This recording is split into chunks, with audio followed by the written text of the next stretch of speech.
You know who you are? Steeven is my name. Even Steeven. Will you say something, Steeven? Steeven Orhouse Media. You're listening to the Superman Super Show, episode 61, The Giants of Professor Zee.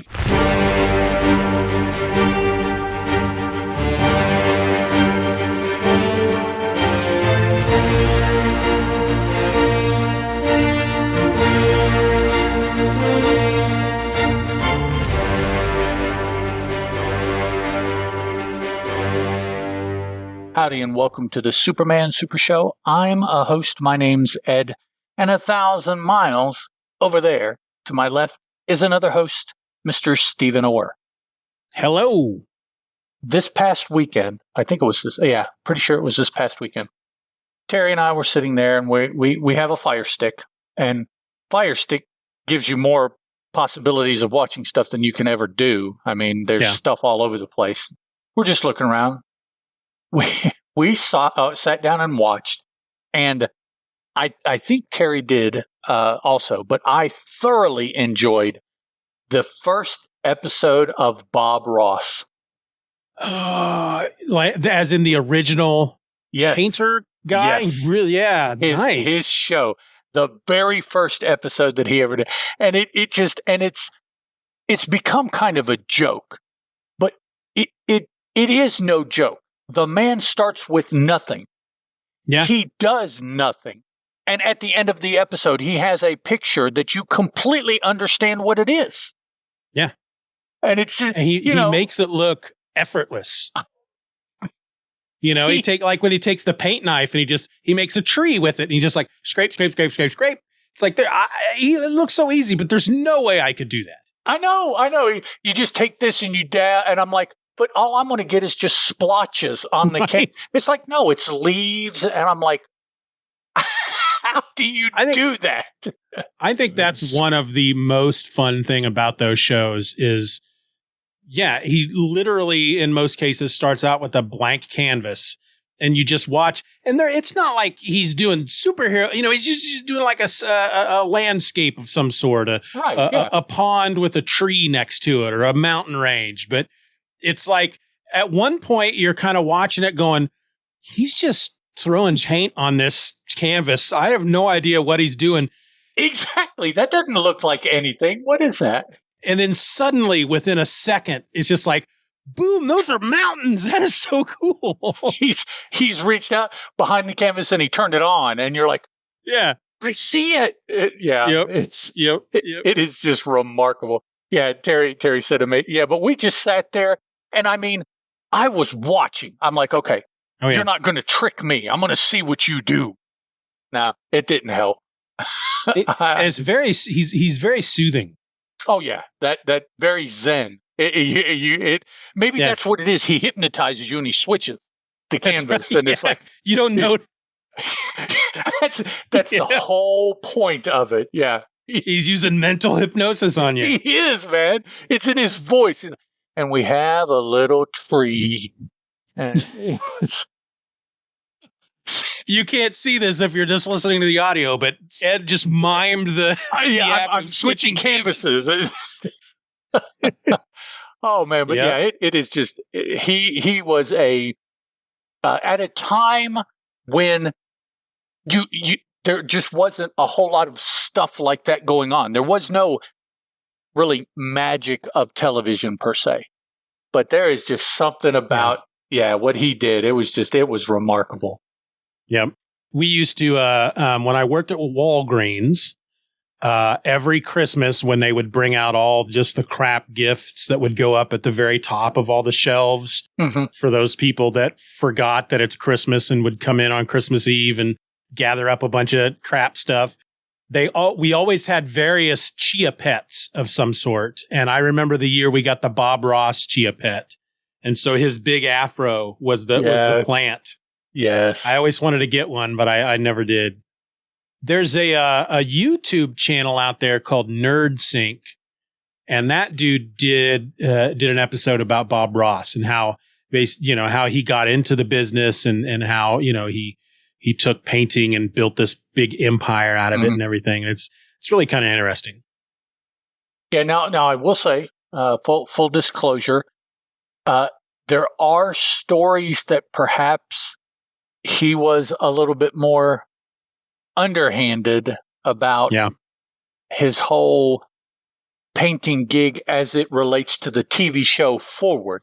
Now, he was an artist of a sort before then. He was a commercial artist, I believe, and maybe, did something, and didn't credit the right people or whatever from the TV show period of his life until his death. Maybe. Yeah. I don't know. I wasn't there. So I don't know.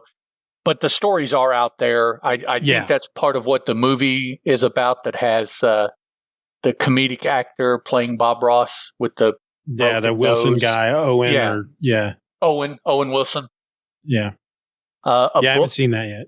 I think there's a book about Bob Ross that purports to get into something. So, okay, whatever.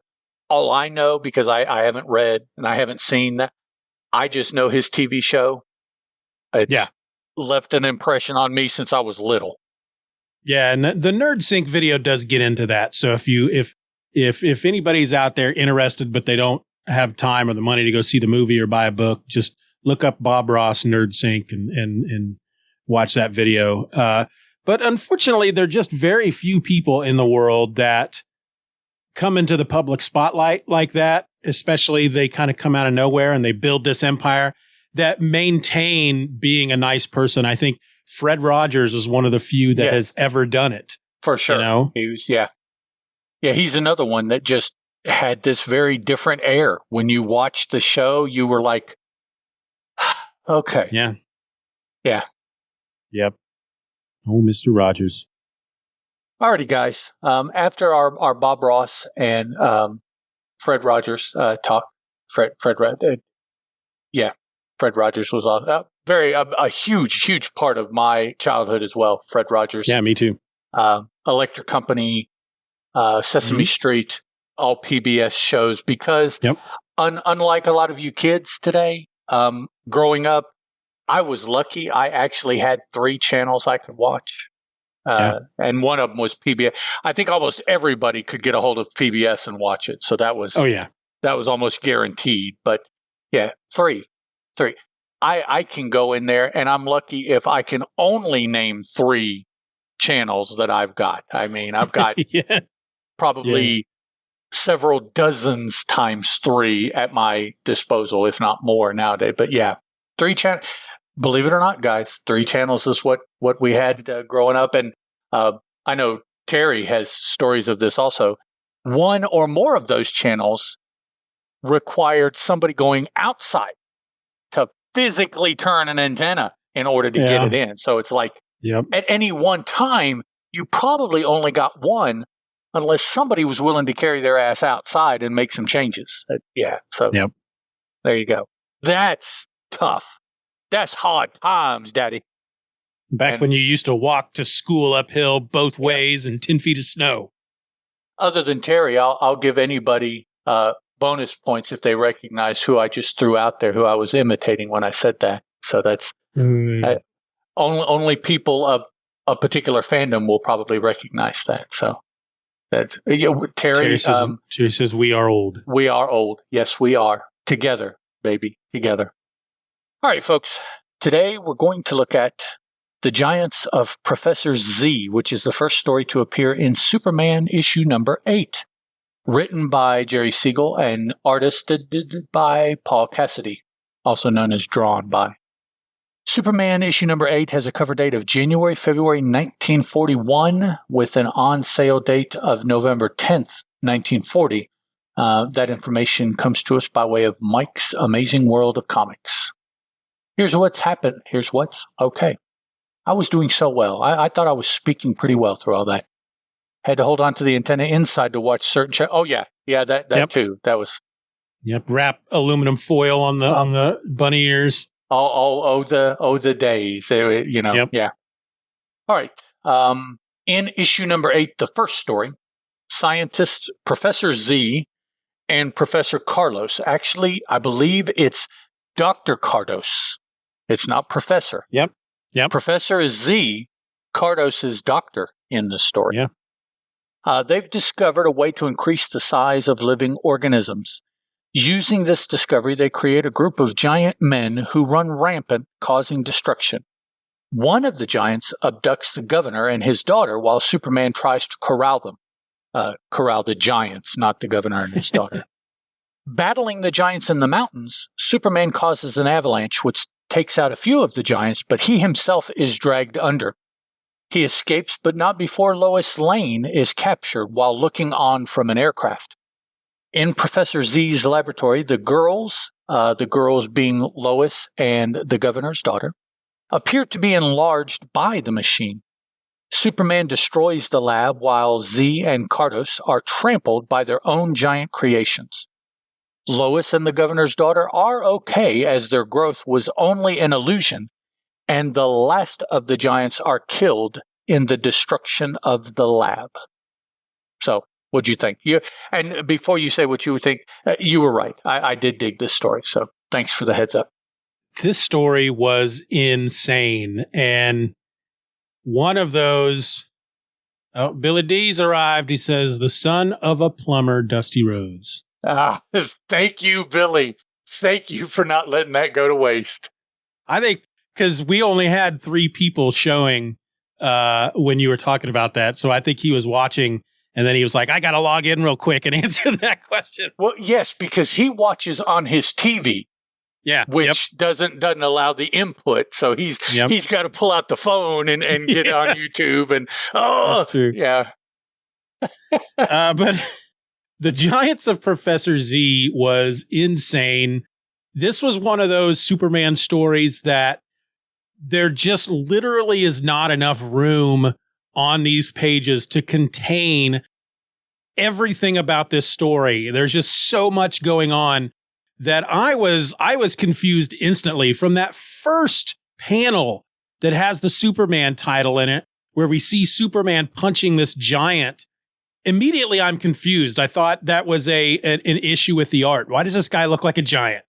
Okay. Certainly, there's not a giant in this story, even though the story is called The Giants of Professor Zee. But no, not only are there giants, apparently they also, when you change somebody into a giant, they become bald and they all look the same because all the giants are wearing the same clothes. They all look the same. They're just like cloned giants almost, everyone they show. And remind me, what was the point? What were they trying to do by creating these giants? Were they holding anything hostage? Were they trying to get money? I don't remember. I don't think so. I think the gist was they had this discovery, and of course, to test it out, ultimately they had to try it on humans, which, that kind of follows. But now, after you make giant humans, what becomes your point? And maybe part of the point here was that they broke into the mint and scooped out great handfuls of loot. Maybe, because it just seems that they're like, let's see what it does. Oh, he grows into a giant. Okay, set him loose. Let's get another guy. Let's see. And, they just make them and set them out there, And ultimately, starting out, they never said anything. They were the protectors of the lab, but again, to what end? I mean, you're protecting the lab. World domination, Terry said. Could be. Yeah, maybe. Make an army of giant men. Yeah. Because at first you just assume the way it starts out, it's almost like they create this, they got this formula, they turn whatever kind of frickin' animal that is, I don't know what that's supposed to be, into a giant version of whatever muskrat or earless bunny or whatever, but it looks like a whistle pig, but it's got big bunny feet on it, and it's got no ears, and I don't know what that is. And so they decide, all right, well, we got to test it out on humans. They make this one guy into a giant, and then the dude just goes insane and starts running all over the town, destroying things and kicking over trains and just punching people and killing them. And so at first you're like, okay, so this thing, this was not a they were not trying to create something for evil or for violence. It just got out of their control. With science run amok. Right. And now they got to figure out how to stop it. But no, they just let it go and create more. And they have their own secret lab in the freaking Arctic or whatever. And well, you've got the one panel here where they're the huge giants erecting great homes. So yeah. they're building, it's like, other than just to, build up more menace, more for Superman to have to deal with. It's like, what are you doing? Where are you going? What is this? And then, of course, you throw in the cat there, and it's like, oh, my goodness. I just got to that page. Yeah, it's like, oh, wow, okay. So you did it to a poor cat also. Yeah. And I totally, you see this giant cat, it's perched there by this road, and there's a car coming by, and sure enough, the cat just reaches out and swipes at the car, knocks it over, and any one of my cats would do that very same thing. Oh, yeah. Seeing something go by it, anything in motion, the cats are like, oh, I got to get that, So I think Siegel had a cat. I'm going to work it into the next Superman story. Yeah. Yeah. First line of that story outline, get cat in it. Yeah. Okay. Yeah. That's more story goals. Yeah. And is it just me, or are the look of these giants the template for future Lex Luthor? Oh, yeah. And notice, along with making them giant, apparently it creates the same clothing on each of them as well. Yeah. Yeah. The purple top and green shorts. And it gives them alopecia. They have no hair. So yeah. Yeah. So it's like they're not only making giants, they're cloning them. That's even though what they're it looks not. more like. They're cloning, not yeah. They got these little purple booties on. Just these little odd. Short pants. They're little purple short pants and their little booties. Rather Hulk-like colors. Green. Oh yeah. Shorts. The Hulk is green. Purple top. Well, his pants are purple. Yeah. So, I guess similar printing processes. So. Yeah. Purple and green are, according to Stan Lee, the colors of evil. Okay. That's if you notice those early Marvel comics, with the exception of the Hulk, because the Hulk was, a good guy or a bad guy. Well, yeah, he's a bad guy, Yeah, so all the good guys were red and blue, mm-hmm. and all the bad guys purple and green. Yep. Which, yeah, you don't necessarily notice as you read, but once somebody points it out, it's like, oh, yep. Yeah, they all do. Yeah. Yep. We got giants destroying trains and destroying. This one giant is just ripping trees out of the ground. He's just destroying the woods. Not only destroying trains, but laughing as they fall off the tracks into the river. He's a doubly gut-busting laugh. He's it's a belly holding laugh. onto his stomach. And then he quickly follows up by slamming the top of the train in the water to make sure that it's completely submerged. So this particular giant is evil. He's right for sure. He just that sequence. It's just a great sequence because the first panel is just the train motoring along on the tracks, right? And then the second panel, suddenly the giant has just run onto the scene and kicks the bridge. Just destroys the bridge where the train is going to come, and then laughs as the train falls into the water. And then, slams a fist on top of the train just in case. And it even says, a pounding fist makes sure the destruction is complete. So that's the narration. So it's like, dude. But like you said, then the next giant, we can kind of think that it's the same one, although I would kind of guess it's just another one somewhere else because we find out there are multiple. Oh, no, it says another giant. I'm sorry. But yeah, he's just going through ripping up the forest. Yep. That is bad nowadays. We look down on those countries that just allow their forests to be felled. But here, it was so fresh and new that they could just write about bad guys just going through and tearing up swaths of forest land.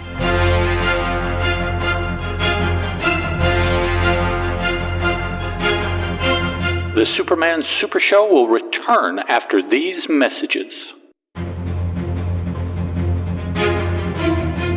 And now, back to the Superman Super Show.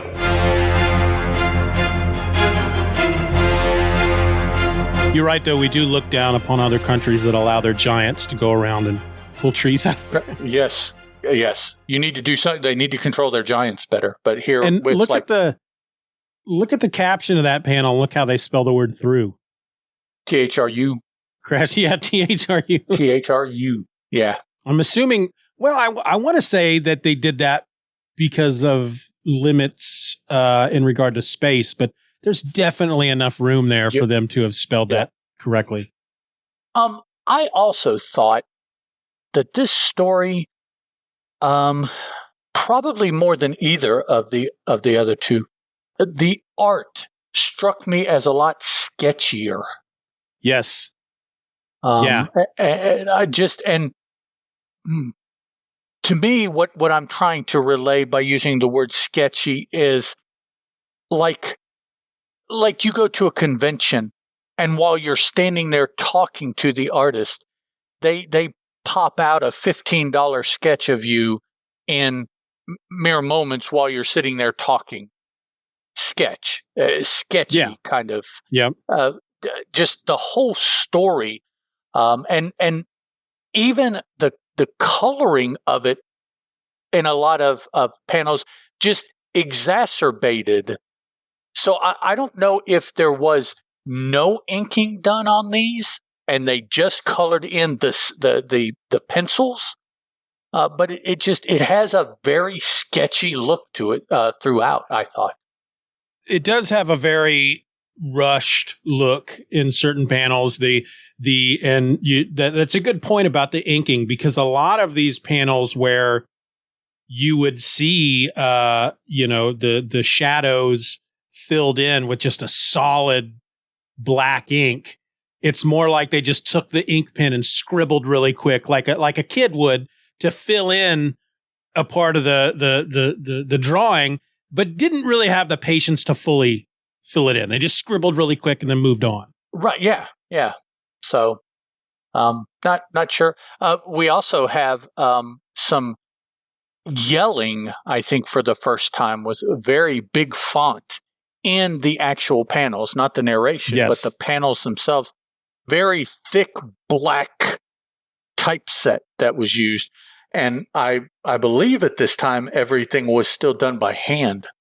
Yeah. So this is like either they're using a really thick pen or they have drawn it in and then colored it in with black ink to make it the lettering so large in those panels. And look at the giant's hand there with the gnarly nails. Yeah, the gnarly nails, and it looks almost like fur coming off the back the way they draw the line. Yeah, and a couple pages earlier, we see a pair of giant hands busting into that house to kidnap the governor and his daughter. And that same thing, long nails and hairy. The backs of the hands are really hairy. I guess to denote monster, even though they're just supposed to be enlarged human beings. Yep. So maybe they're saying this was a normal human being. We made them giant, and that not only altered their body chemistry, it turned them monstrous. So that's why they're out there destroying trains and pulling up trees. And these are like the giants of Dr. Moreau or something like that. Yep. And Superman breaks one of their toes. This was just a weird story. I'm looking at this page here where Superman breaks one of the giant's toes, and we see the very last panel on that page, Superman standing atop a cliff. We see a pair of giant hands reaching up for him. And then we see 1, 2, 3, 4 giants running at him from a distance, while the professor is on the speaker yelling, "Get him, get him, get him." It's just weird. It's just bordering on creepy in some of these panels. Yeah, for sure. And I would think that must, the result that is the result, I should say, of the fact that it's Paul Kennedy drawing, because Jerry Siegel we have seen for most, if not all, the stories, and his stories don't write like this. They don't feel like this. So I wonder if it was very and you're starting to nitpick here. Maybe the story wasn't written by Siegel, but it was plotted by Siegel, and then he turned it over to Cassidy. Yep. Yeah, and he just visually interpreted it however, because it does have this almost, you could, if you took Superman out and just put a regular person in the story, this would be a story out of one of the horror anthology books of the time. Yep. Yeah, agreed. And it would be easy to do.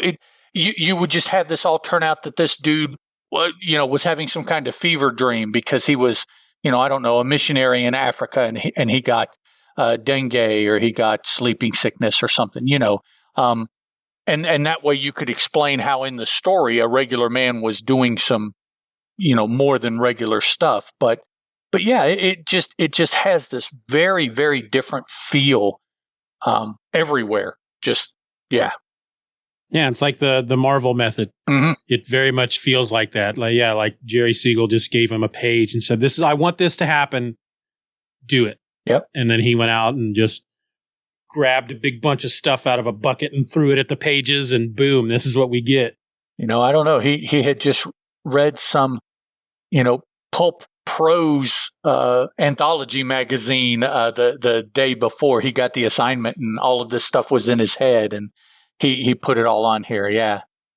It's just so weird. They create the Giants, they go out and they start wreaking havoc among the public, and they steal money, and then they go up to the Arctic and build giant homes, and then they kidnap the governor and the governor's daughter, and Lois is involved somehow, and then Superman gets up there to the Arctic and he fights some giants, and I don't know that I have the energy to really go through and talk about everything that happened in this story, because there's so much. Yep, and it's nonstop. It's one of these stories that, it's like I'll be like 3 pages into it, and then I'll go, oh, what happened at the very beginning? And I feel like I should have to turn like 12 pages to get to the beginning of the story. And I realize, oh, there's only 3 pages to the beginning of the story. Just a couple to the beginning. Yeah. And of course, Professor Zee is not bald, but Dr. Cardos is bald. Cardos, yeah. I didn't understand what happened to him that got him buried in the glacier. That didn't make sense to me, because the water came after. So he's like fighting the giants, and he causes an avalanche of the glacier.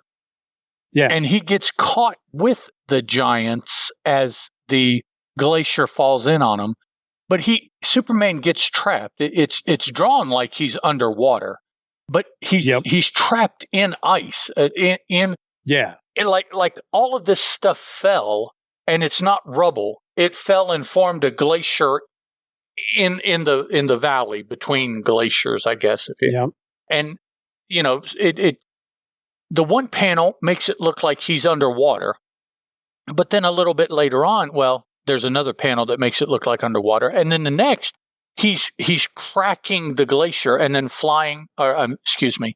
jumping out of the crack in the glacier, and it's like, it was just all rubble. It wouldn't have sealed over, and so. Yeah, and that could have been a very cool scene. It could have been very high tension if they had done it right.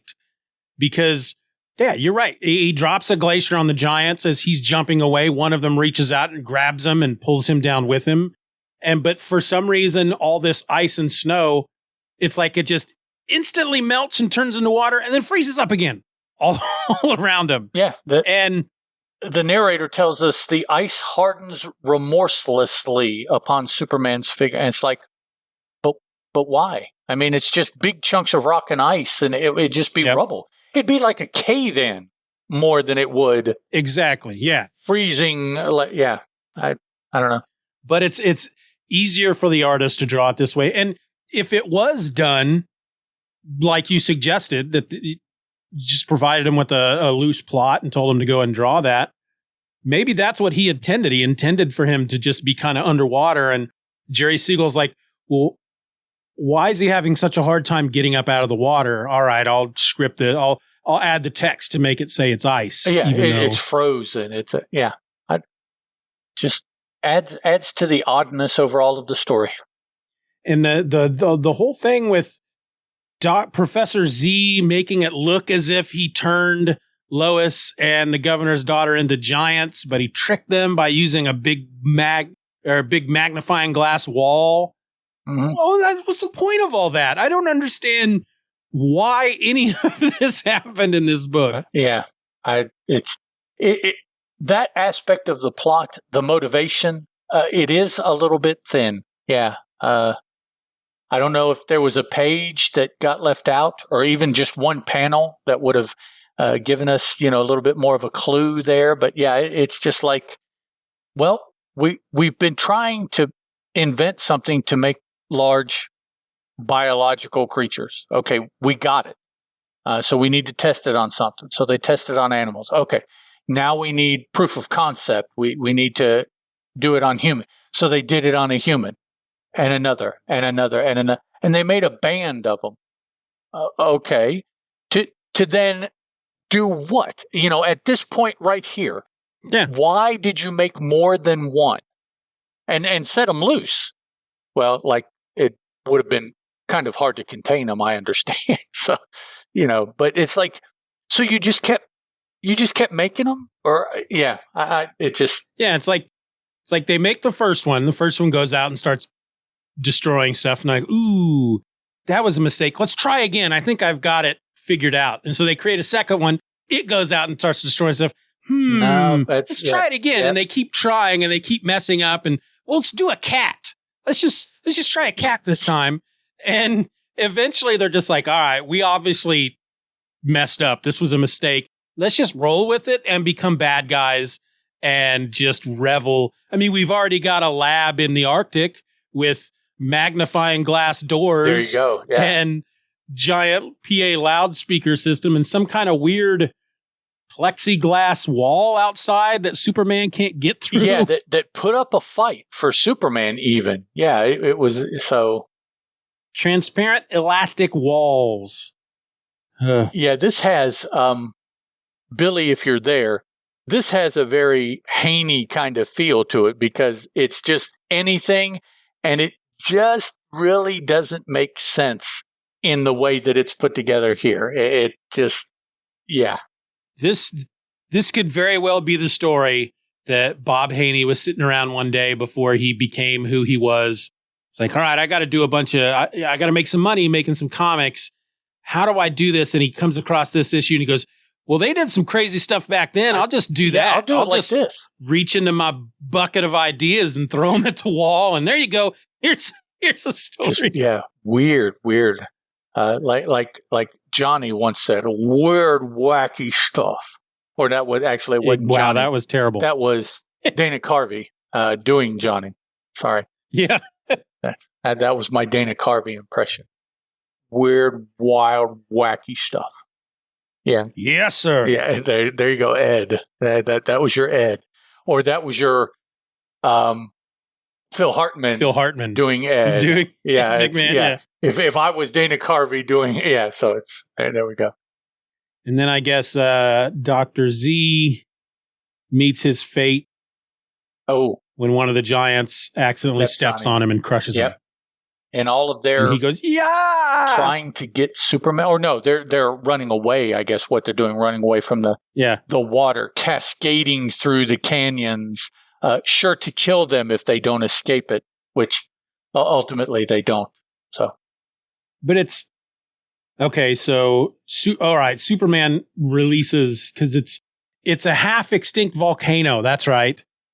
That's where they're in a half extinct volcano, and Superman basically allows the lava loose, which then melts the glacier, and all the water comes rushing at them. And the giants are like, "We're getting the hell out of here!" and steps on one of the scientists, and And I was really confused at first here at the end when Superman finds the two ladies and he's like, why, you're both of normal size. But then he's the one that tells the governor, well, it's because of it was an illusion. I figured that out. Yeah, Superman sussed it out and just didn't tell us. Yeah. And then the final panel, Lois and Clark. Clark says, so you've scored another great scoop. How do you do it? She says, I attribute it to my superb qualifications as a reporter and 99% to the assistance of Superman. Wah, wah, wah. Well, yeah. And so at least there she wasn't taking all the credit. That's right. She was being honest. Yep. I don't know that I have the energy to say anything else about this crazy frickin' story. Billy D says, how dare you besmirch the name of Bob Haney? Oh, come on. This is Billy D, for those who don't know, is the host of the Brave and the Bob podcast, which is all about Bob Haney and the crazy stories that he put together in the Silver Age. This is a story in the mold of a pseudo pre-Haney kind of zaniness. Although Haney's zany was a lot more controlled than this was. This was just this had a very frantic, out of control, do whatever you want almost feel to it. Yeah. Yeah. It really is like they, it's not like it's a crap ton of different concepts that we have seen in some of these Superman stories where they just try to cram in all these different concepts in one story. It's really, it's giants, destruction, mad scientists. We just don't understand why they're doing what they're doing. Yeah. Other than it's just because of being evil. But it's like they took those concepts, wrote it all down on a sheet of paper, ripped the paper up into a bunch of pieces, and then tried to glue them back together the way they were supposed to be. And this is the finished product. Yeah. Finished product. That's the word I'm looking for. But yeah, I'll say that this is of the three we're looking at tonight. So last episode was my least favorite of the three. This probably is number 2, but is the most insane of the three. Yes, definitely. But that's all I have to say about that. All right, Forrest. Folks, we appreciate you being here and want to thank you for listening. So until next week, I'm Ed, and that's Forrest, Steeven. This was the Superman Super Show. Adios. Bye-bye, Jenny. Jenny. Bye, Jenny.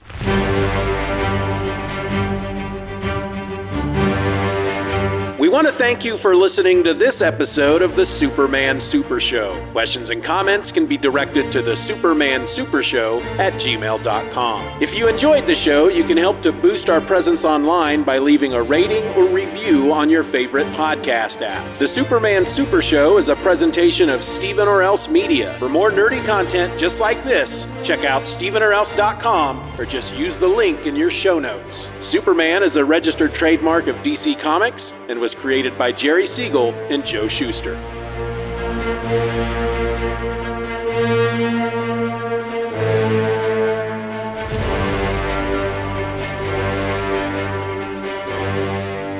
Superman is a copyrighted feature appearing in Action Comics magazine. Superman's bad. I mean, he was bad. A little hard to do a key change when you're whistling. Yeah. There's a nerdcore rap song that came out a while back, simply because there was an episode of Jeopardy in which one of the contestants was a female. Not that matters, but Alex Trebek. So this was before he retired. He is, he's doing the thing where he's talking to the contestant and is like, so it says here that you're a fan of nerdcore rap or something like, what's that? And she tries to explain what it is. And he basically says, oh, so it's music for losers. And so a couple of nerdcore rappers got together and put out a song called Suck It, Trebek. Yeah. Yeah. Alec, music for losers, right? Dude. It's like way to alienate a portion of your audience in one statement, you know? Most of your audience that plays your damn show. Probably. I mean, you know? Dude, Yep. come on. Okay, I'm ready to go. I'm ready to go as well. Go, whoa, whoa. Okay.